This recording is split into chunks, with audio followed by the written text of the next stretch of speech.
انتہائی واجب الاحترام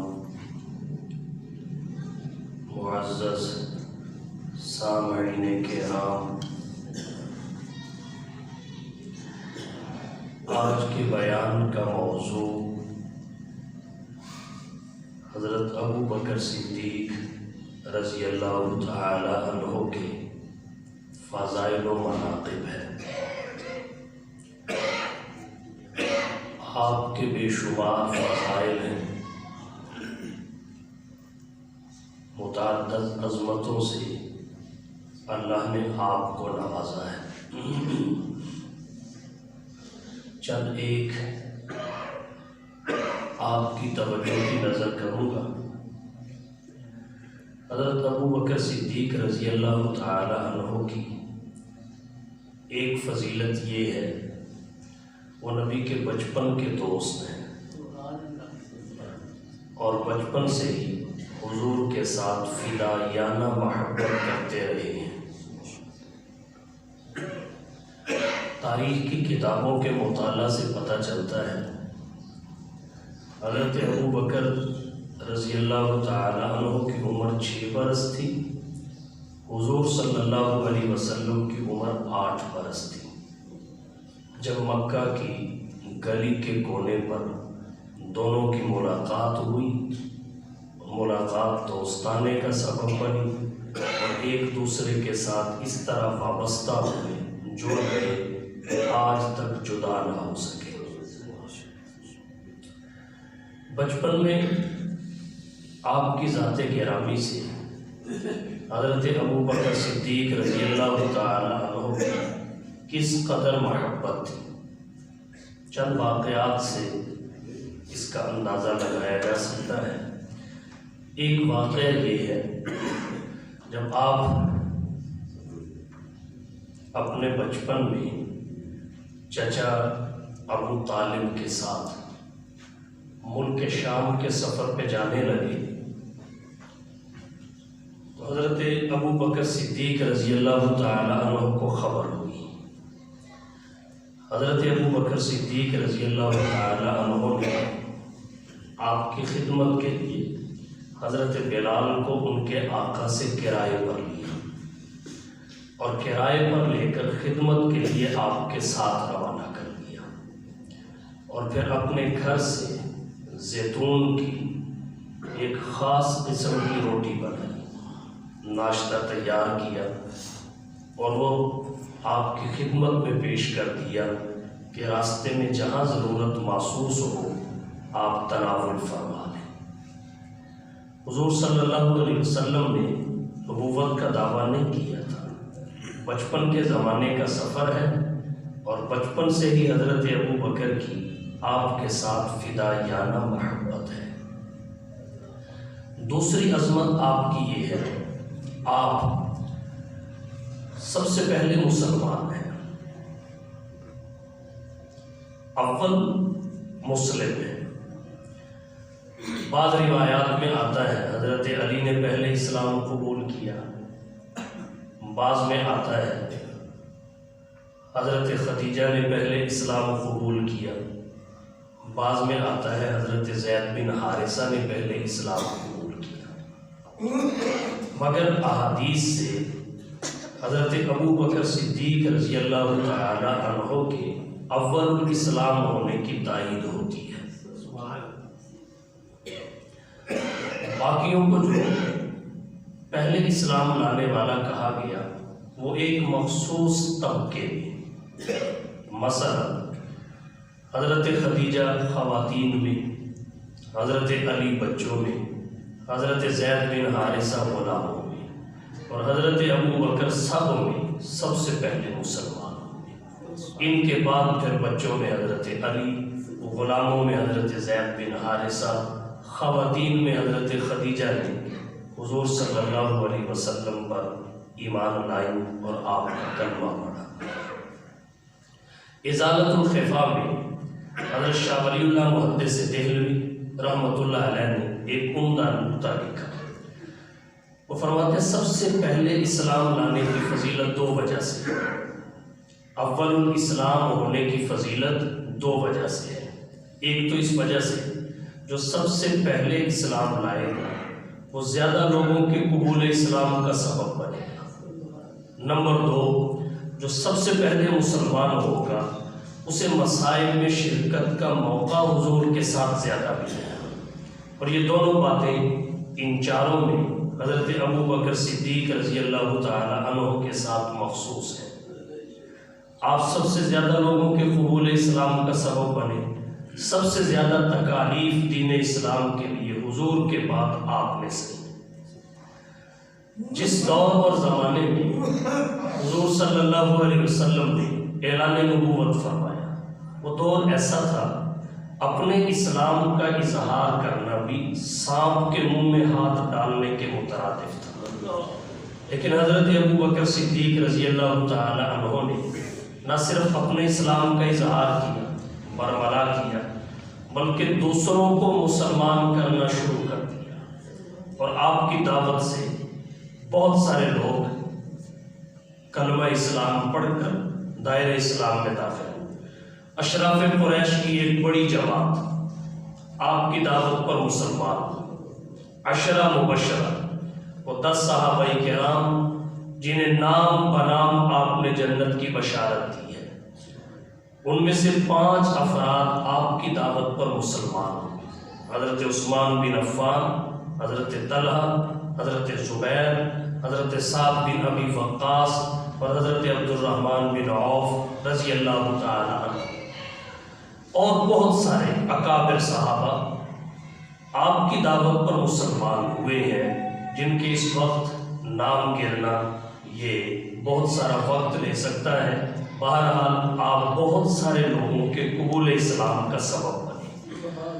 تو اسلام قبول کرنے میں اول ہونے کی فضیلت ایک تو اس وجہ سے ہے، اور یہ وجہ حضرت ابو بکر کے ساتھ مخصوص ہے۔ آپ سب سے پہلے مسلمان ہیں، اور دوسری جو وجہ فضیلت کی ہے وہ یہ ہے کہ جو سب سے پہلے اسلام لائے گا سب سے پہلے مسائب میں شریک ہو جائے گا۔ حضور صلی اللہ علیہ وسلم کے ساتھ مسائب میں شریک ہونے کا موقع اسے زیادہ ملے گا۔ حضرت ابو بکر صدیق رضی اللہ تعالی عنہ سب سے زیادہ مسائب برداشت کرنے والے ہیں نبی اور دین نبی کے لیے۔ جس وقت قرآن کریم کی آیت اتری فَاسْتَعْ بِمَا تُؤْمَرُ، اور اس میں حکم دے دیا گیا کہ اعلانیہ تبلیغ کیجیے۔ اس سے پہلے دین کی دعوت چھپ چھپا کر چل رہی تھی، آیت اتری تو اعلانیہ تبلیغ کا حکم ہوا۔ حضرت ابو بکر صدیق رضی اللہ تعالی عنہ کو پتہ چلا، آپ حضور کی خدمت میں گئے اور جا کے عرض کیا، اللہ کے رسول، آپ سب سے پہلے کفار اور مشرکین میں اعلانیہ خطبہ نہ دیں۔ وجہ اس کی یہ ہے کہ یہ توحید سے آشنا ہے، بت پرستی کے خوگر ہیں، جگہ جگہ پیشانی ٹیکنے کے عادی ہیں، شرک کے دل دادا ہیں۔ آپ مجھے اجازت دیں تاکہ پہلی بات ان سے میں کروں، کیونکہ اگر آپ نے بات کی، جو بھی بات کرے گا یہ مشتعل ہو کہ نہ جانے اس کے ساتھ کیا سلوک کریں، کتنا ظلم کریں، کتنا تشدد کریں، اور میں چاہتا ہوں ان کا غصہ مجھ پہ نکل جائے، پھر آپ کی بات کسی وقت وہ سن لیں۔ اگر آپ پہلے پہل جا کے بات کریں گے تو اب تک انہوں نے یہ بات نہیں سنی جو آپ کرنے والے ہیں، ان کا غصہ اس قدر ہوگا، میں نہیں چاہتا کہ آپ پر کوئی آنچ آئے، تو آپ مجھے اجازت عنایت فرما دیں تاکہ میں جاؤں، جو بات آپ نے کہنی ہے وہ میں کہہ کے آؤں، رد عمل مجھ پر ظاہر ہو، آپ تک کسی کا ہاتھ نہ پہنچے۔ حضور صلی اللہ علیہ وسلم نے حضرت ابو بکر صدیق رضی اللہ تعالی عنہ کی اس درخواست کو قبول فرما لیا۔ چلے، کفار کا مجمع تھا، حضرت ابو بکر صدیق رضی اللہ تعالی عنہ نے ایک خطبہ پڑھا، اس میں کتنی بلاغت تھی، فصاحت کا کیا عالم تھا، یہ اس خطبے کے الفاظ سے بخوبی اندازہ ہو جاتا ہے۔ بہرحال میں جو اس میں تھا وہ ذکر کرتا ہوں۔ توحید تھی، رسالت تھی، شرک اور بدعات کی نفی تھی، اور اللہ کی وحدت کی دعوت تھی۔ جیسے ہی انہوں نے سنی وہ تو حضرت ابوبکر پر ٹوٹ پڑے، اتنا مارا کہ لہو لہان کر۔ مگر حضرت ابوبکر صدیق رضی اللہ تعالی عنہ کے ارادے میں کوئی کمزوری نہیں آئی، اور زبان حال سے وہ یہی کہتے رہے، عشق کی لذت مگر خطروں کی جانکاہی میں ہے، عشق کی لذت مگر خطروں کی جانکاہی میں ہے۔ یہ ایک موقع نہیں، بہت سارے مواقع ہیں کہ آپ صلی اللہ علیہ وسلم کو کفار کے نرغے سے چھڑایا اور آپ پر آنے والی مصیبت کو اپنے اوپر ڈال دیا۔ اس کا ایک واقعہ معروف ہے۔ سرداران قریش مشرکین مکہ بیت اللہ میں بیٹھے تھے اور بات یہی چل رہی تھی کہ محمد بن عبداللہ ہمارے معبودوں کی مذمت کرتے ہیں، ان کی نفی کرتے ہیں۔ اللہ کا کرنا ایسا ہوا، یہ بات چل ہی رہی تھی، حضور صلی اللہ علیہ وسلم کا وہاں سے گزر ہوا۔ جب آپ بیت اللہ میں آئے انہوں نے آپ کو پکڑ لیا، چونکہ بات ہی آپ کی چل رہی تھی، اشتعال تھا، آپ کو پکڑ لیا، مارنا شروع کیا، ٹوٹ پڑے۔ کسی نے دیکھا تو وہ دوڑا ہوا حضرت ابوبکر کے پاس گیا اور جا کے کہا ادرا کا صاحبہ کا، انہوں نے آپ کے ساتھی کو پکڑ لیا ہے، ظلم و ستم کر رہے ہیں، مار رہے ہیں۔ حضرت ابوبکر صدیق رضی اللہ تعالی عنہ آنن فانن بھاگے اور بیت اللہ میں آ گئے۔ جب دیکھا حضور صلی اللہ علیہ وسلم پر ستم ہو رہا ہے، آپ کے اوپر سارے پڑے ہیں، تو حضرت ابوبکر صدیق رضی اللہ تعالی عنہ نے اس وقت فرمایا خدا تمہیں غارت کرے، کیا تم ایسے شخص کو مارنا چاہتے ہو جو صرف یہ کہتا ہے میرا رب اللہ ہے؟ اتقتلون رجلا ان یقول ربی اللہ وقد جاءکم بالبینات، اور یہ بات بھی وہ دلائل کے ساتھ کہتا ہے، اس کے دلائل اور براہین تمہارے سامنے پیش کرتا ہے۔ انہوں نے کہا اچھا تو زیادہ لگتا ہے، تو حضور کو چھوڑ دیا، ابوبکر کو پکڑ لیا۔ تو جو غصہ حضور پہ نکل رہا تھا وہ حضرت ابوبکر پہ نکالا گیا، نتیجتاً آپ بے ہوش ہو گئے، حضور کو بچا لیا، خود بے ہوش ہو اور کئی دن بے ہوش رہے۔ درمیان میں کبھی کبھار تھوڑا بہت ہوش آتا تھا، زبان پہ جو جملہ آتا تھا وہ یہی ہوتا تھا میرے پیغمبر کا کیا حال ہے، پھر بے ہوش ہو جاتے۔ کئی دنوں کے بعد جب مکمل ہوش آیا تو سب سے پہلے حضور کی خیریت دریافت کی۔ عزیز و اقارب اصرار کر رہے ہیں کھا پی لیں، انہوں نے کہا کھانے پینے سے میں ٹھیک نہیں ہوں گا، نبی کے دیدار اور رویت سے ٹھیک ہوں گا، مجھے بتائیے میرے پیغمبر کا کیا حال ہے۔ بتایا گیا آپ کے پیغمبر، ہمارے پیغمبر، سب کے محبوب بخیر و عافیت ہے۔ کہا بس دیر کس بات کی ہے، مجھے حضور کی خدمت میں لے چلے۔ حضور کی خدمت میں گئے، جاتے ہی آپ سے لپٹے اور لپٹ کے ہو گئے۔ آپ صلی اللہ علیہ وسلم کو کئی بار کفار کے نرغے سے چھڑایا۔ ہجرت کے سفر میں آپ کے ساتھ روانہ ہونا یہ تھوڑی قربانی نہیں تھی، یہ بہت بڑے خطرات کو مول لینا تھا، لیکن حضرت ابوبکر صدیق رضی اللہ تعالی عنہ اسے سعادت سمجھتے تھے کہ وہ نبی پر قربان ہو جائیں، اور ہر موقع پر وہ پیش رہے۔ السابقون الاولون تو عرض میں نہیں کیا، آپ اول الاسلام ہیں مطلقاً، اور شاہ ولی اللہ محدث دہلوی نے ازالۃ الخفا میں اول الاسلام ہونے کی فضیلت اس وجہ سے ذکر کی ہے کہ اول الاسلام ہونا فضیلت اس لیے ہے کہ جو پہلے اسلام لائے گا زیادہ لوگوں کے قبول اسلام کا سبب بنے گا، نمبر دو اسے مصائب میں شرکت کا موقع باقیوں سے زیادہ ملے گا، اور یہ دونوں چیزیں، دونوں باتیں حضرت ابوبکر کے ساتھ مخصوص تھیں۔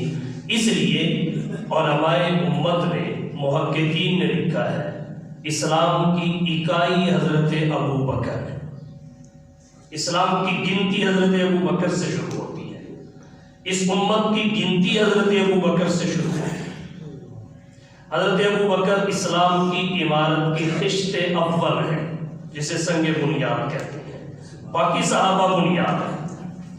حضرت ابو بکر خشت اول، وہ پہلی اینٹ جسے ہم کسی بزرگ سے عمارت کا آغاز کرتے وقت دم کروا کے آیات پڑھا کے پہلی اینٹ کے طور پہ رکھتے ہیں، اس کے بعد پھر باقی اینٹیں ساتھ جوڑی جاتی ہیں، بنیاد بن جاتی ہے، اس کے اوپر پھر عمارت کھڑی ہوتی ہے۔ تو حضرت ابو بکر اسلام کی سنگ بنیاد، وہ پہلی اینٹ ہے جو عمارت اسلام کے قیام کے لیے رکھی گئی، باقی صحابہ بنیاد ہے۔ اگر بنیاد نہ رہے تو عمارت نہیں رہتی، اور سنگ بنیاد نہ رہے تو بنیاد نہیں رہتی۔ اسلام کی بنیاد صحابہ پہ ہے، صحابہ کی بنیاد ابو بکر پہ ہے، ابو بکر کی بنیاد نبی پہ ہے۔ تو یہ دونوں باتیں حضرت ابو بکر صدیق رضی اللہ تعالی عنہ کے ساتھ مخصوص تھی، اس اعتبار سے بھی مطلقاً اول الاسلام حضرت ابو بکر صدیق رضی اللہ تعالی عنہ۔ جب بھی مسلمانوں کی گنتی ہوگی تو پہلا نام ابو بکر کا آئے گا۔ مسلمانوں میں اول آپ، صحابہ میں اول آپ، خلفاء میں اول آپ۔ تو اولیت اللہ نے آپ کے ساتھ ایسی جوڑی ہے، جیسے دن سے اجالے کو الگ نہیں کیا جا سکتا، اولیت کو حضرت ابو بکر صدیق سے الگ نہیں کیا جا سکتا۔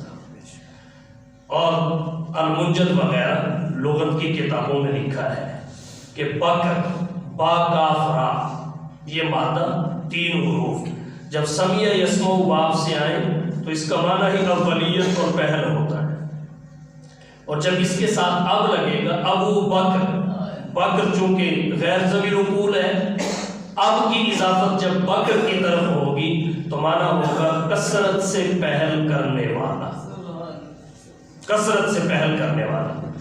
جیسے ابو ہریرہ کثیر بلیوں والا، ابو تراب گھنی مٹی والا، اسی طرح ابو بکر کثرت سے پہل کرنے والا۔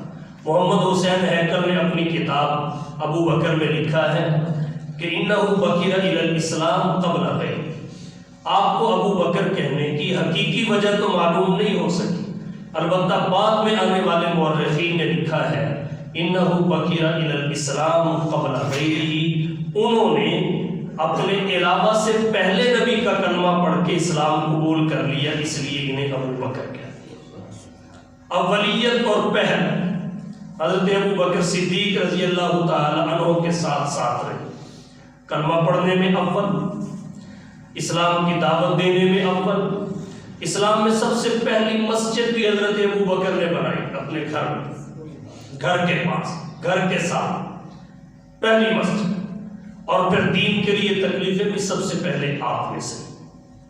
اللہ کے نبی صلی اللہ علیہ وسلم پہ اس قدر قربانی اور ایثار کا مظاہرہ کیا کہ تاریخ میں اس کی مثال نہیں تھی۔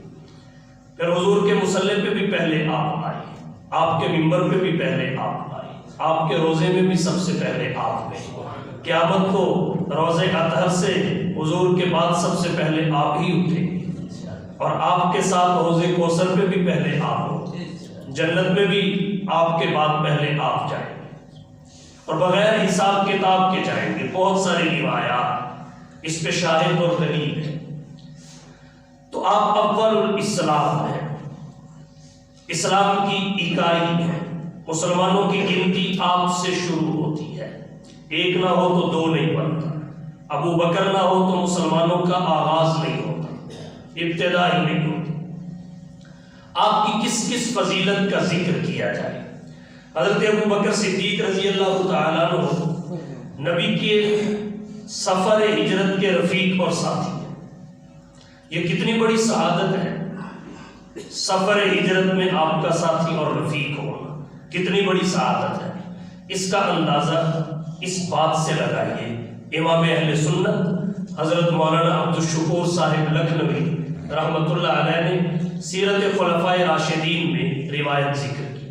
فرماتے ہیں حضرت عمر رضی اللہ تعالی عنہ اپنے زمانے خلافت میں کہا کرتے تھے کہ اگر ابو بکر میری زندگی بھر کی نیکیاں لے لیں، عمر بھر کی نیکیاں لے لیں اور اپنی 2 نیکیاں، فقط 2 نیکیاں مجھے دے دیں تو میں فائدے میں رہوں گا۔ ساری عمر کی لے لیں اور 2 نیکیاں فقط مجھے دے دیں تو میں فائدے میں رہوں گا۔ وہ 2 نیکیاں کون سی ہیں؟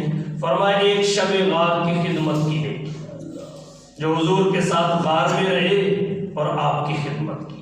نمبر 2، مرتدین سے قتال کا جو کارنامہ ہے، مرتدین سے قتال کا کارنامہ، اس کارنامے کی نیکی، اگر یہ 2 نیکیاں مجھے دے دیں، میری عمر بھر کی نیکیاں لے لیں تو فائدے میں میں رہوں۔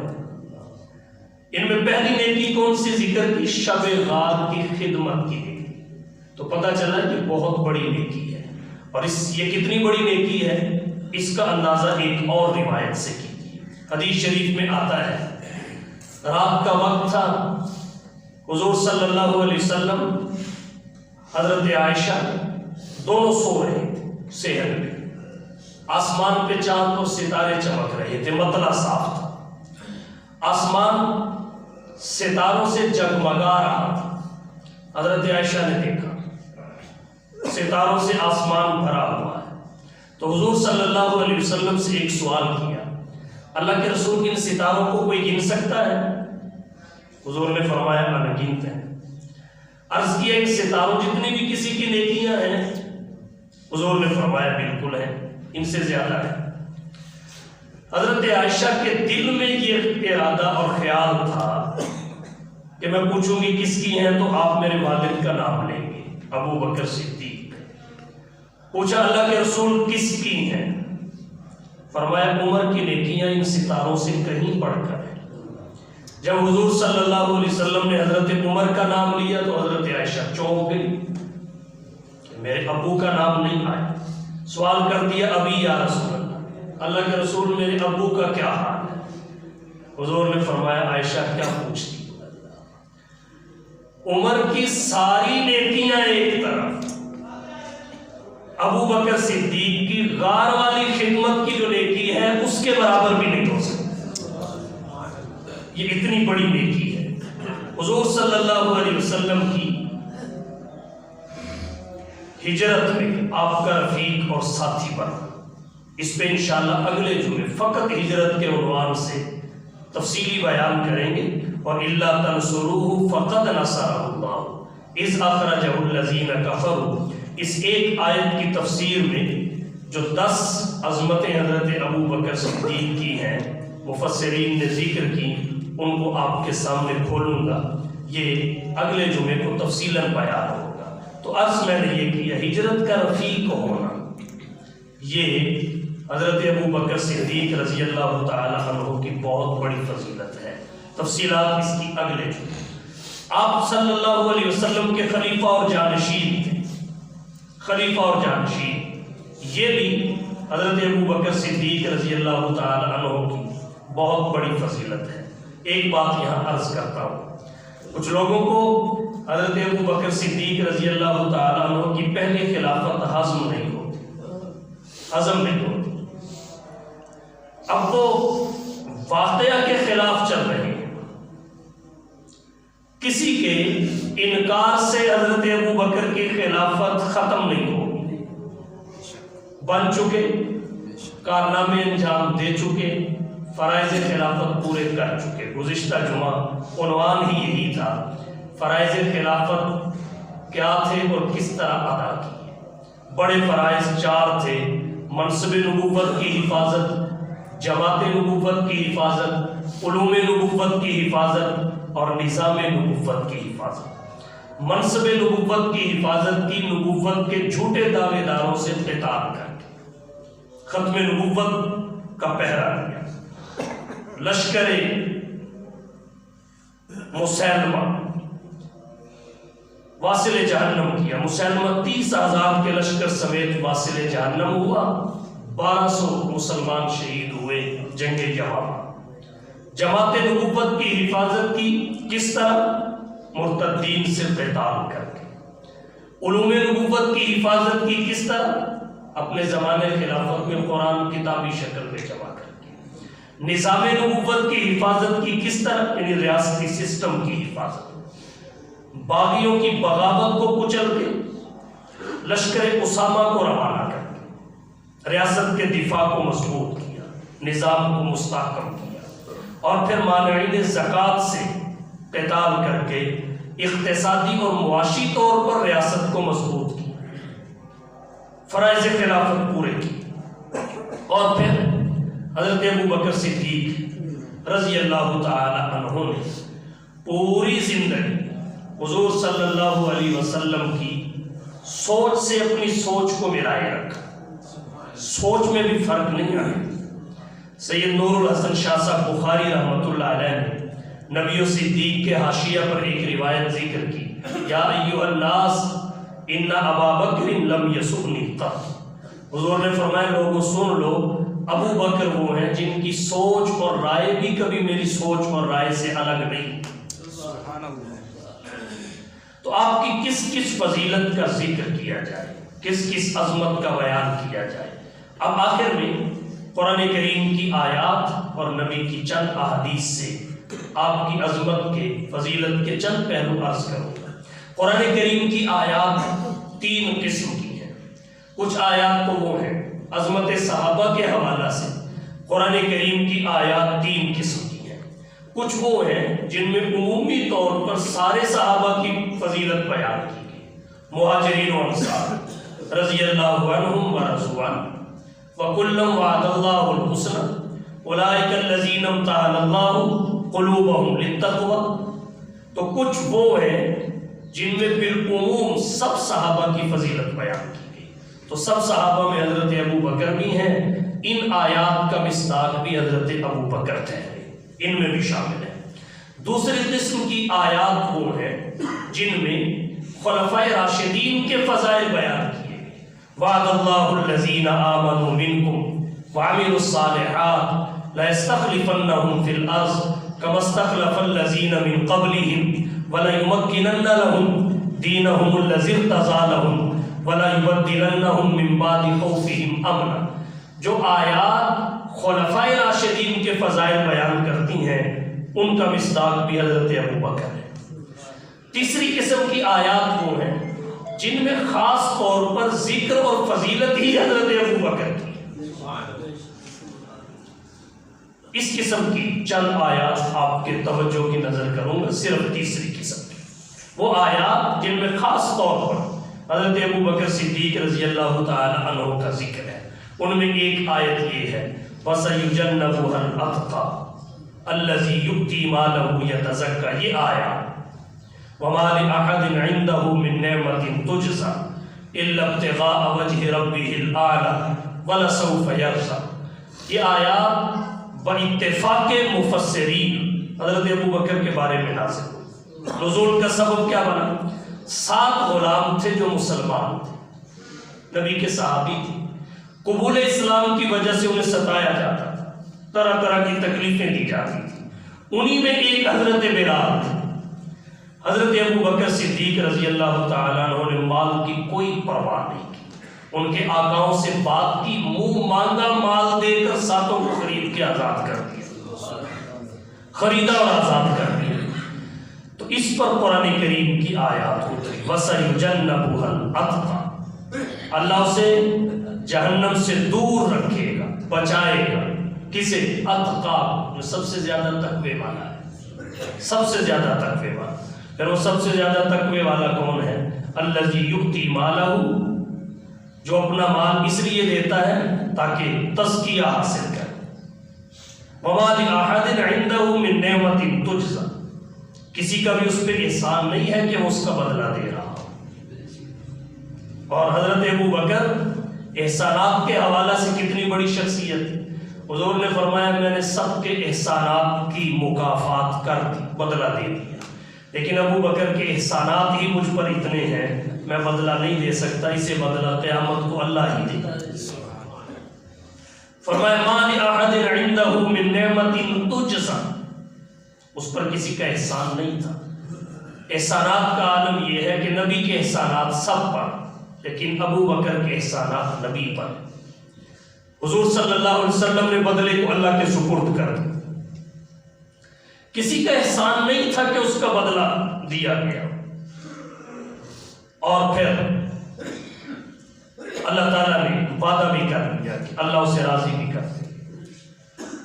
وَمَا لِأَحَدٍ عِندَهُ مِن نِعْمَةٍ تُجْزَىٰ إِلَّا ابْتِغَاءَ وَجْهِ رَبِّهِ الْأَعْلَىٰ، صرف اس نے رب کی رضا کے لیے یہ کام کیا کہ رب راضی ہو جائے، وَلَسَوْفَ يَرْضَىٰ، رب راضی بھی ہوگا۔ تو یہ حضرت ابو بکر کے بارے میں خاص طور پہ آیت ہوتی، یہ تو ان کی فضیلت میں ہوتی۔ اور ایک آیت اسلام کا ایک اصول بیان کرتی ہے، وہ ہے ان اکرمکم عند اللہ اتقاکم، اس میں اصول ہے۔ اصول کیا ہے کہ تم میں فضیلت کا باعث رنگ نہیں ہے، نسل نہیں ہے، قومیت نہیں ہے، مال و دولت نہیں ہے، شہرت نہیں ہے، بزرگی کا مدار ان چیزوں پہ نہیں، بزرگی کا مدار تقوی پر ہے، جس کے پاس جتنا تقوی ہوگا اتنی ہی عظمت ہوگی۔ ان اکرمکم عند اللہ اتقاکم، تم میں معزز عند اللہ وہ ہے جو تم میں اتقا ہے۔ اور اب یہ اتقا کون ہے؟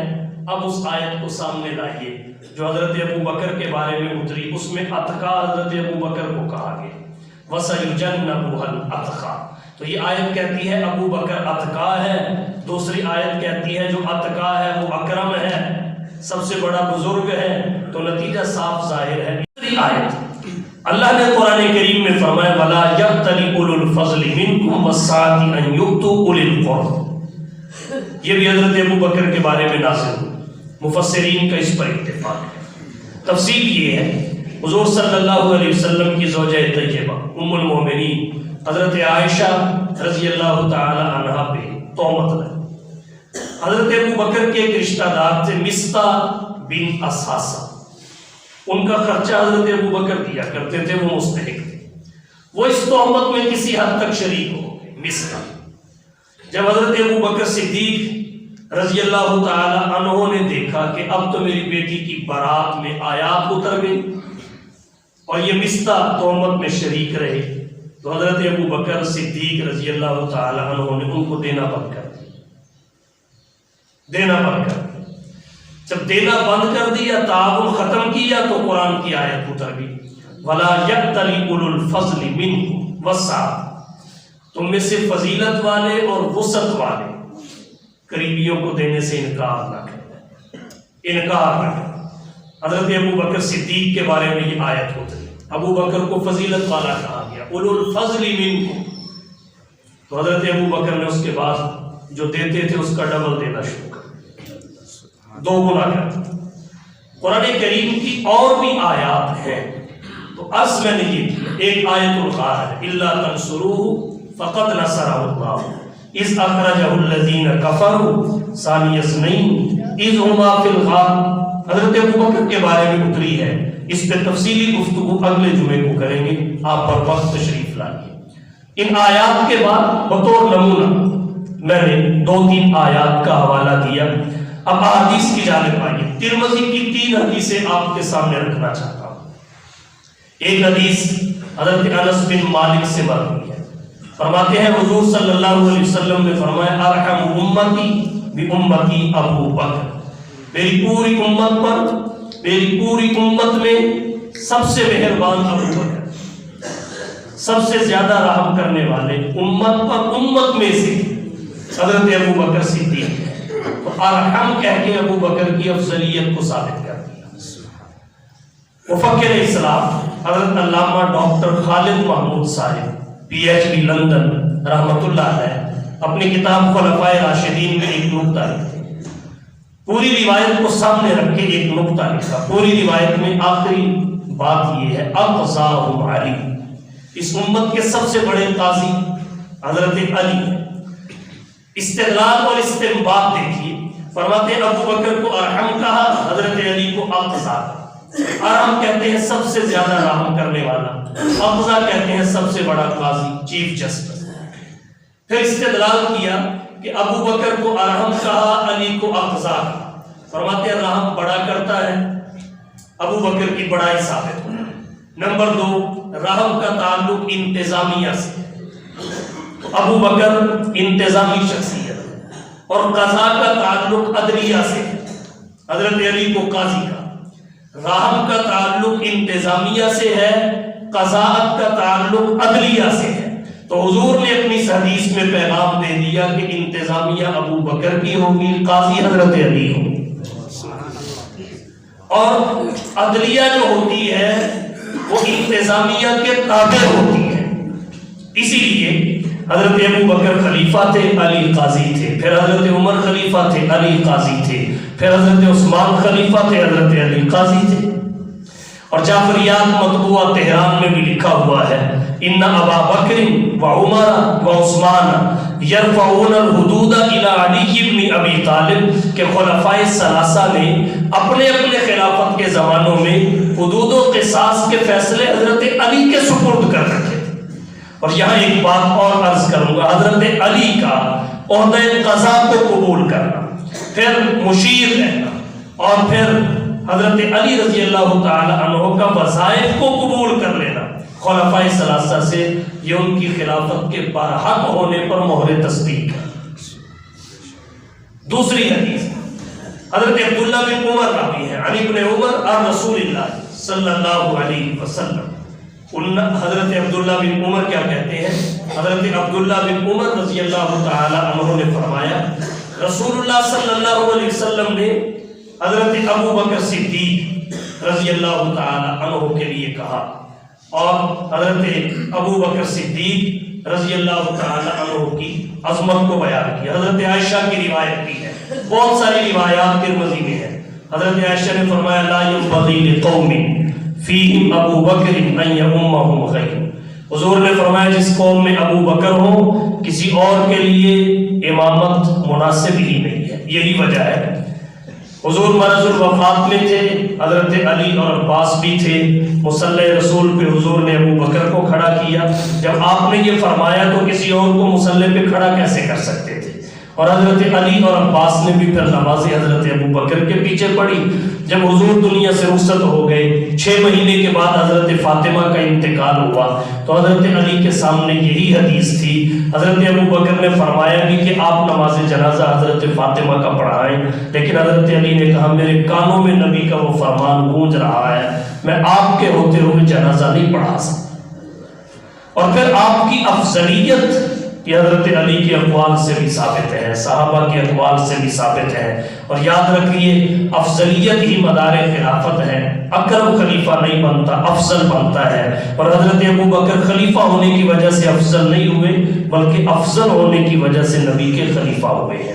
تو آپ کی بے شمار فضیلتیں اور عظمتیں ہیں۔